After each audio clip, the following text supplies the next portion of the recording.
All right, welcome back to another episode of a deep dive into Find a Joint Friday. Today we're going to be doing an interlocking tenon with a twist, like a surprise twist, not like we're going to twist this joint around or anything like that.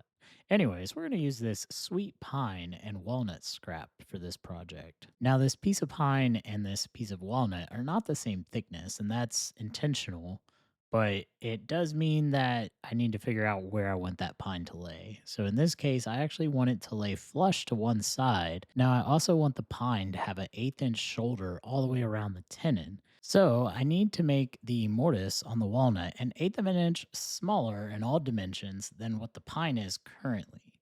If that makes sense, let me know in the comments how great I am at describing that. And if it doesn't make sense, just watch the video. It'll make sense later. Now, I started out by marking everything with the pencil because I wasn't exactly sure exactly where I wanted this, and then I came back with the wheel marking gauge to trace the outline of this mortise. And that's pretty much where I stopped with the mortise because I want to cut the tenon first. The tenon's the peg part, and the mortise is the whole part, just in case that was unclear, because even I forget sometimes.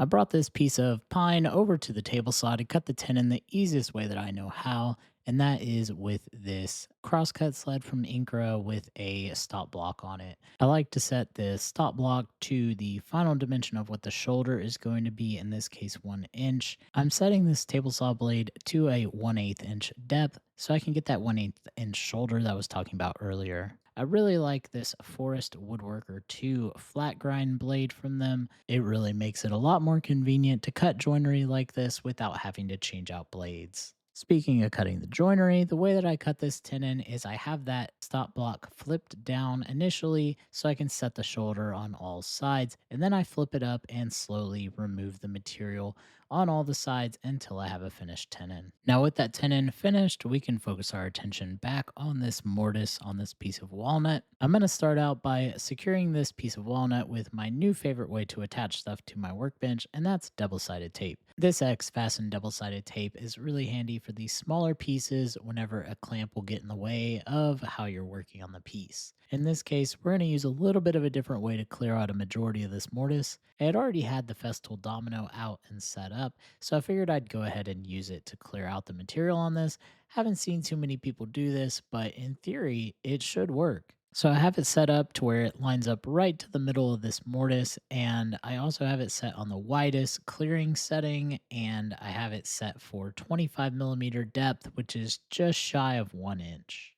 I made the first plunge and double checked to make sure everything looked good and I was inside my lines, and then went ahead and cleared out the rest of the material. While this may not work in every scenario, I definitely prefer it over using the drill press and will be keeping it in my back pocket for that next mortise. Going back to that double-sided tape to attach this back to the workbench and breaking out these Zenwu chisels to get this mortise exactly perfect.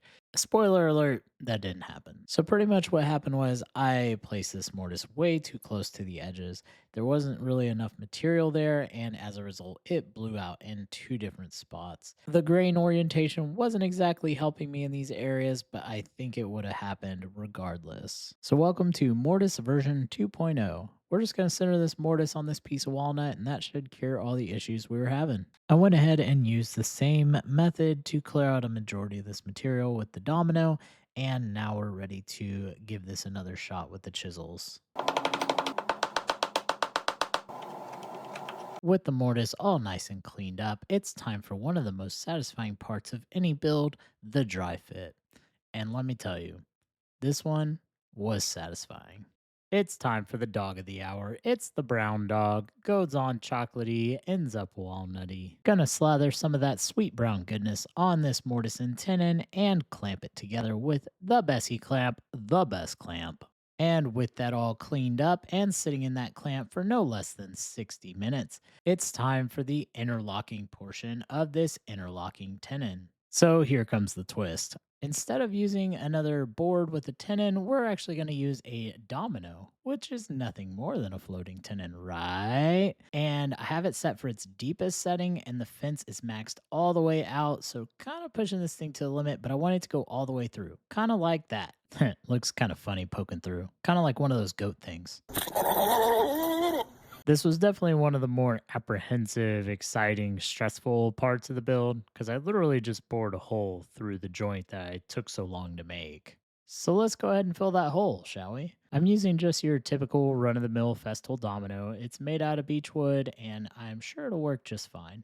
I'm kind of hedging my bets with that Boss Dog Brown because it's going to dry the color of walnut, so it's going to help me out a little bit there. Now, you might be concerned about all the texture that Festool adds to the domino, not making this look like the prettiest of joints when we're finished with it. And you can definitely make your own dominoes if you want. There's router bits out there for that. But I've actually cut joints in half in the past that have had dominoes in them, and they looked just fine. Speaking of cutting, check out that Temple Tool flush cut saw. That's a sharp looking saw.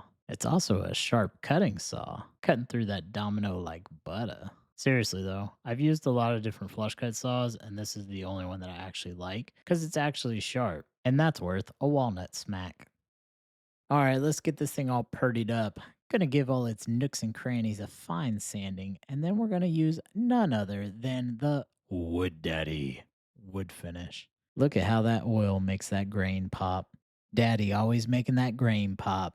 If you made it this far into the video, congratulations. Why don't you go ahead and leave a comment saying Daddy, and I will personally give you a firm virtual handshake. Now, while you take in these beauty shots, be sure to check down below and make sure that you're subscribed. We make videos like this every Friday, and as always, thanks for watching.